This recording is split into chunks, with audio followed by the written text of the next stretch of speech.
Vamos a seguir con la política porque una dura crítica a la administración de la presidenta Bachelet realizó el candidato presidencial de Chile Vamos, Sebastián Piñera, quien apuntó a las reformas impulsadas por el gobierno, las cuales dijo y prometió corregir en el caso de ser electo. Para hablar en profundidad sobre este tema, ya estamos junto al diputado de Renovación Nacional, Nicolás Bonkever. Diputado, gracias por acompañarnos. ¿Qué tal? Muy buenos días. ¿Cómo estamos? Estamos todavía, alcanzamos. Estamos todavía. Llegando a lo que ha sido también horas decisivas para la campaña de Sebastián Piñera y con declaraciones que evidentemente generan ronchas. A ver, esta entrevista puntualmente es la tercera el día domingo, donde dice hay reformas estructurales que vamos a revisar si somos gobierno. Hay opiniones distintas, por ejemplo, destaco la que da el día de hoy el diputado Osvaldo Andrade, donde dice que Sebastián Piñera lo que está haciendo es ya montar una retroexcavadora que fue ampliamente criticada al inicio del gobierno de Michelle Bachelet. De alguna manera se invierten los papeles, de alguna manera se quiere dejar de lado todo lo que se ha hecho, bueno o malo, durante 4 años. Definitivamente no, pero lo primero que hay que decir es que no debería sorprenderse algunos dirigentes políticos de la nueva mayoría con lo que dice Sebastián Piñera, porque el 70% promedio de los chilenos está rechazando las reformas, tanto laboral, tributaria y educacional. De tal manera que es evidente que hay que corregir, porque no se ha logrado el objetivo que se prometió. Ahora, pero para poner las cosas en la mesa, diputado, hay que reconocer también que las reformas que están siendo criticadas por Sebastián Piñera son reformas que fueron anunciadas en la campaña de Michelle Bachelet. Es decir, a través del voto democrático, finalmente tienen la opinión popular y el beneplácito popular. Pero vámonos al detalle, vámonos a la verdad.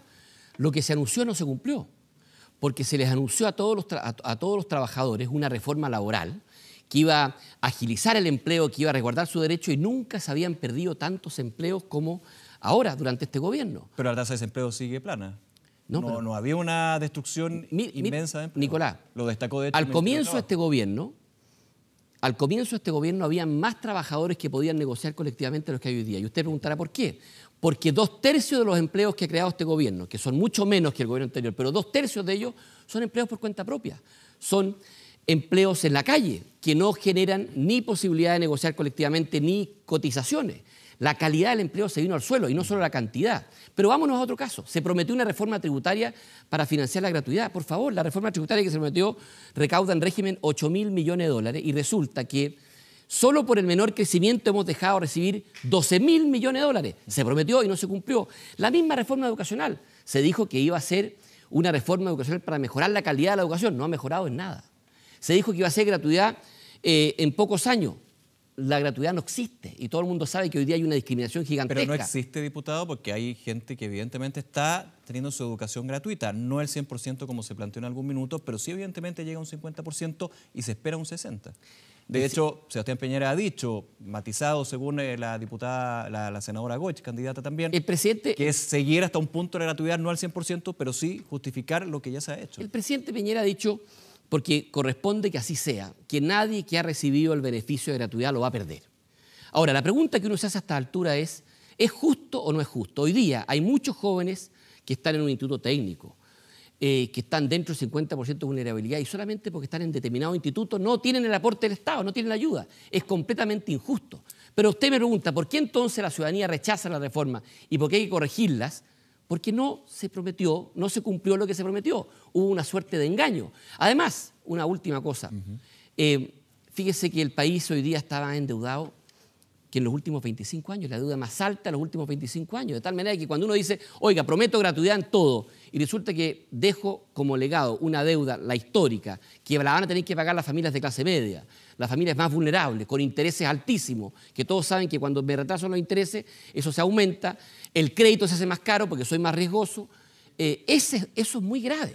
Entonces, en mi opinión, cualquier presidente que asuma tiene que corregir los errores de este gobierno. De lo contrario, sería completamente irresponsable. Es parte de la campaña, es evidente que cuando hay un tiempo eleccionario donde hay que poner posturas y también hacer competir posturas unas contra otras, evidentemente se da ese tipo de definiciones, pero a juicio también del oficialismo, aquí Sebastián Piñera, y eso es su juicio, ha polarizado el debate. De alguna manera, hacer una competencia entre quiénes son los buenos, ellos, ustedes en este caso, y quiénes son los malos. ¿Eso aporta finalmente al debate público, al debate informado para llegar a una elección y decir por quién voto, dependiendo no solamente de los eslogans, sino más bien de qué es lo que quiero como país? Yo creo definitivamente que eso no es cierto. Creo que si hay alguien que desde el día 1 que asumió el gobierno hasta el día de hoy han actuado con contumacia, con una falta de diálogo, con una intolerancia gigantesca ha sido el actual gobierno y las actuales dirigentes de la nueva mayoría. La retroexcavadora es el símbolo de la intolerancia, la incapacidad de diálogo. Y yo quiero decir con total seguridad que es el sello de un futuro gobierno del presidente Piñera es el diálogo y la unidad. Yo estoy sin maquinaria pesada, sin cambiar reformas, sin cambiar leyes. Cambiar y corregir lo que está mal y mantener todo lo bueno. Yo le podría dar una lista de cosas buenas que hizo el actual gobierno y que por lo demás la ha dicho el presidente Piñera. Y todo lo bueno se va a mantener, incluso la gratuidad que uno podría discutir, que ya se otorgó al 50 o al 60%, se va a mantener. Pero lo que es importante es corregir los errores. Que sabe que me parece muy importante ese punto. Y déjeme decirle una cosa. Sí. Nunca se gobierna bien con teorías como la retroexcavadora. Y yo creo que si hay algo que se requiere es más unidad nacional, más diálogo, más acuerdo, que es precisamente lo que promueve hoy día la campaña del presidente Piñera. Vamos un poco a ese punto, diputado, me parece interesante.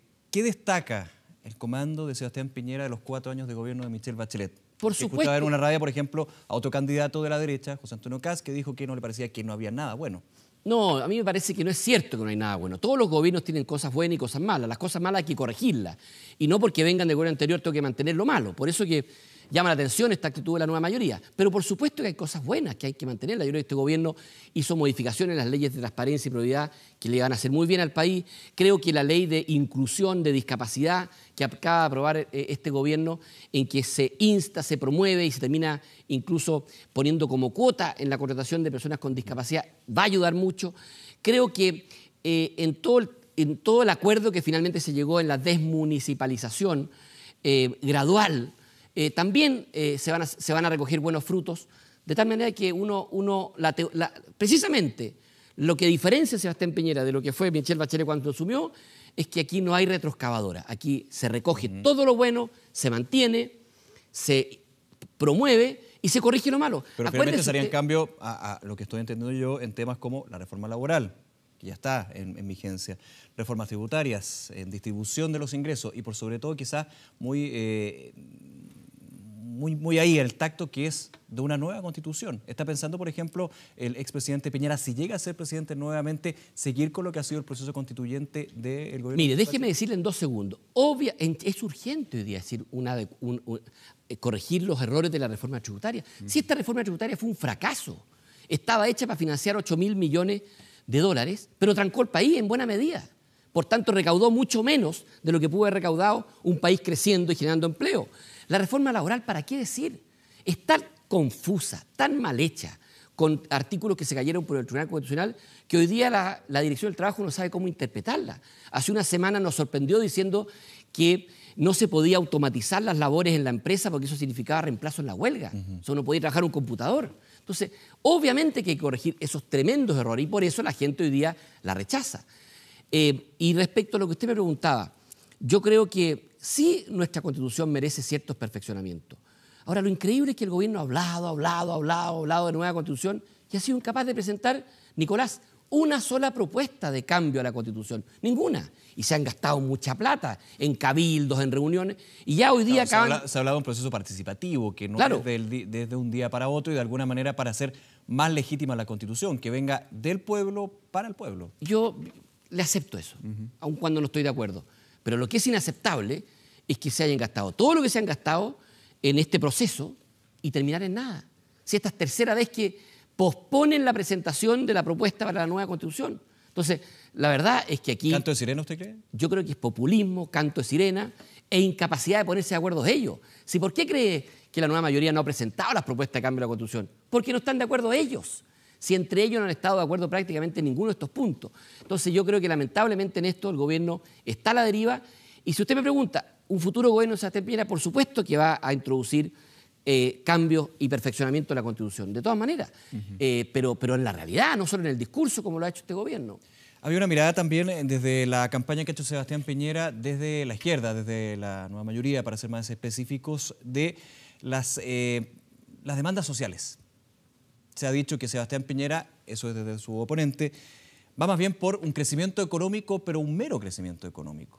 y que de alguna manera no se condice con lo que fue su administración, donde sí, efectivamente se crecía tasas de un 6,5, un 7%, pero no se notaba en los más pobres. Esto se dice en el gobierno de Michelle Bachelet, con un crecimiento bastante menor, se está sintiendo.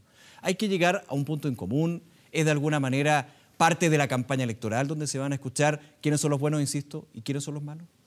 Yo creo que la lógica de la retroexcavadora que pone a los buenos en un lado y a los malos en otro, incluso y a la gente la mete en el cajón y no la escucha, que es lo que ha pasado estos años, es una lógica que hay que cambiar radicalmente en Chile. Y en esa misma línea está el presidente Sebastián Piñera. Primero, cambiar la lógica de los acuerdos, de escuchar a la gente. No es normal que un gobierno se empecine en sacar una reforma con el 70% en contra y no escuche a la gente.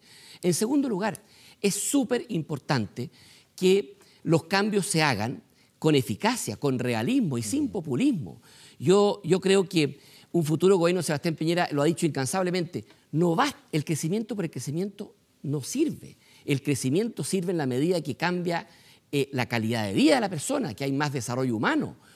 Pero ¿cómo me pueden decir a mí que cuando en el gobierno pasado se creaba 1 millón de empleos, de los cuales 2/3 eran con contrato, con cotizaciones, y hoy día se crean 300.000 empleos, de los cuales 2/3 de esos 300.000, mucho menos, son por cuenta propia, son como los coleros en la feria? Eso no es calidad de vida. Pero un tema que se está arrastrando desde hace tiempo. No, desde este gobierno. Y yo le aseguro que en eso tiene mucho que ver la reforma tributaria mal hecha, la reforma laboral mal hecha, y no ha habido ninguna capacidad de reacción. Y un país endeudado. Mire, yo sé que esto para la gente es como lejano, pero cuando el país tiene una deuda de casi 25 puntos del PIB, que parece casi como de economista, ¿eso qué significa? Que el crédito que la señora María pide en la casa comercial o que la familia de clase media pide en el banco, le sale más caro. Se endeuda más porque el país es más riesgoso. Se bajó la tasa de riesgo de Chile. Todo eso hace más cara la vida de la clase media. A lo mejor el tipo que gana mucha plata le da lo mismo, un punto más de... Claro, hay condiciones de financiamiento que son distintas para el Estado, para la empresa y finalmente exactamente. puede. Entonces, eso es... Hay una rebaja que nos lleva a una alerta. De hecho, hay una rebaja de, ok, hay un problema con el déficit fiscal, tienen que encargarse, pero no han cambiado las condiciones crediticias de Chile, para ser justo. Yo estoy seguro que sí. Yo estoy seguro que Chile tenía condiciones hoy día para tener tasas más bajas de lo que hoy día tiene. Y si no han bajado es precisamente por este mayor riesgo que significa prestarle plata a Chile. Y cuando digo a Chile no solo al Estado, sino que también a las familias. Diputado, ahí desde Chile Vamos se ha dicho, y un poco lo que hemos estado conversando, el problema de las reformas, que es un efecto directo e indirecto, da lo mismo, de las reformas que ha llevado Michelle Bachelet. Y ahí usted decía un punto que es importante, la gente está en varios casos en contra de las reformas que se han implantado. ¿No se genera una contradicción si ustedes quieren volver a ser gobierno cuando finalmente son ustedes mismos los que al comienzo de este gobierno de Michelle Bachelet dijeron que la presidenta estaba gobernando para la calucha, para el que gritaba más, para los que marchaban? Lo que pasa es que aquí se confunden las cosas. Chile necesita una buena reforma educacional, Chile necesita una buena reforma laboral, pero lo que presentó este gobierno no es lo que Chile necesitaba ni quería. Por algo tiene el rechazo que tiene. Una reforma laboral necesaria en Chile es una que prepare a nuestros trabajadores para las amenazas o oportunidades, según como se vea, que ofrece hoy día el mercado laboral. Y tiene que ver con la tecnología, con la automatización del empleo. O sea, a lo mejor si el otro día leí un artículo de una persona de una persona muy informada que decía que más de la mitad de los empleos que hoy día existen en 10 años más no van a existir. ¿Y qué significa eso? Que tenemos que preparar a nuestros trabajadores con normas laborales que obliguen a la empresa a capacitar bien a nuestros trabajadores. Si no, vamos a sufrir las consecuencias de la automatización y no las oportunidades. En materia de educación, lo mismo. Se requiere garantizarle la calidad de la educación a todos, no a unas personas con un sesgo político o un sesgo ideológico, a quienes estudian en un colegio particular subvencionado, a quienes estudian en un colegio municipal. Imagínese usted el absurdo. El gobierno hizo de su eslogan que se acaba el copago. Las familias que gustosas, muchas de ellas cooperaban con 5 o 10 mil pesos voluntariamente en el copago, no pueden hacerlo. Pero el gobierno, en vez de poner ellos la plata del copago, se las quitó. O sea, finalmente el colegio, el liceo, termina bajando la calidad de la educación. Eso se llama engaño. Porque si usted está colaborando con la educación y le dicen no siga colaborando porque el Estado lo pone y después dice no, el Estado no tiene plata para ponerlo, al final le está perjudicando a esa familia lejos de ayudarla. Pero una ley que sale del Congreso, no solamente de intención y de obra del Ejecutivo en este caso. Por lo mismo es un engaño, porque cuando se aprobó la ley se dijo, mire, las familias no pagan, el Estado paga. Y al año siguiente, cuando el Estado tenía que pagar, dijo, no hay plata, así que no paga nadie. Y las familias ya no pueden echarse para atrás. Entonces, eso se llama, literalmente, reírse de la gente en la cara. Es un engaño. Espero que el gobierno recapacite, algo anunciado el ministro Izaguirre, porque francamente demuestra el desorden, la desorganización. La gente quiere al final mejor calidad de la educación de sus hijos. No quiere cosas ideológicas, no quiere tómbolas. Quiere que al final, si yo tengo un hijo que le va bien y puede postular al mejor colegio, que lo puede hacer. Pero esta forma de plantear las cosas casi como disputas políticas en todo, termina perjudicando a los estudiantes. Diputado, para ir cerrando, expresidente Piñera decía, la presidenta Bachelet gobierna para las Naciones Unidas, no tanto para los chilenos. De aquí falta un poco más de un mes de campaña, llegar a las elecciones del 19 de noviembre, la primera vuelta. Vamos a ver a Sebastián Piñera atacando frontalmente lo que ha sido la administración, el legado que se habla de la presidenta Bachelet. Aquí no hay ataques a la persona, aquí hay ataques a los errores del gobierno. Me parece un ataque bien directo. Gobierna para Naciones Unidas, es decir, pensando en un puesto en Naciones Unidas. No, pero es que cuando la presidenta Bachelet va a Naciones Unidas y desconoce cualquier acto de violencia en el sur de Chile, cualquier acto de terrorismo, cuando llega acá y dice que no es terrorismo lo que está pasando cuando se queman camiones, cuando se intenta quemar un bus del Transantiago con gente adentro y no aplica la ley antiterrorista y viaja al extranjero y dice que francamente aquí no hay ningún problema de violencia, eso no puede ser, definitivamente. Al final los chilenos no somos tontos, los chilenos queremos que se hable con la verdad y que nuestros problemas los enfrentemos con decisión. Lo mismo en materia económica, lo mismo en materia sociales. Sostener que este gobierno en materia de infancia ha hecho cambios radicales no es cierto, no es cierto. Hace un mes estuve yo con la Comisión de Familia en el hogar donde murió Lisette. Está peor de lo que estaba hoy. Pero la crisis del Sename, diputado, no se arrastra solamente en este gobierno. Han sido no solamente el gobierno de Sebastián Piñera, sino los gobiernos anteriores. Se habla de una crisis histórica en el sistema de protección a la infancia. Por supuesto, está bien, pero cuando este gobierno se pasea por el mundo, y particularmente por Naciones Unidas, diciendo que ha sido un gobierno cuyo sello ha sido la infancia, no está diciendo la verdad. Usted dice por las formas, digamos, más que el fondo. Claro, yo lo que en el fondo lo que estoy diciendo es, mire, aquí son los chilenos los que tienen que eventualmente evaluar el gobierno y son los chilenos los que hoy día están exigiendo ciertos cambios, ciertas prioridades, y a esas prioridades no se están cumpliendo. Si usted revisa cuáles son las prioridades hoy día de Chile, salarios, salud, delincuencia, en todas esas tres prioridades el gobierno ha retrocedido. Eso es lo que importa y eso es lo que hay que cambiar. Y no el discurso o los aplausos que uno puede recibir en Naciones Unidas, porque todos sabemos que a veces responden a razones distintas. Diputado Monkeberg, muchísimas gracias por acompañarnos esta mañana. Vale, muchas gracias. Que les vaya muy bien. bien.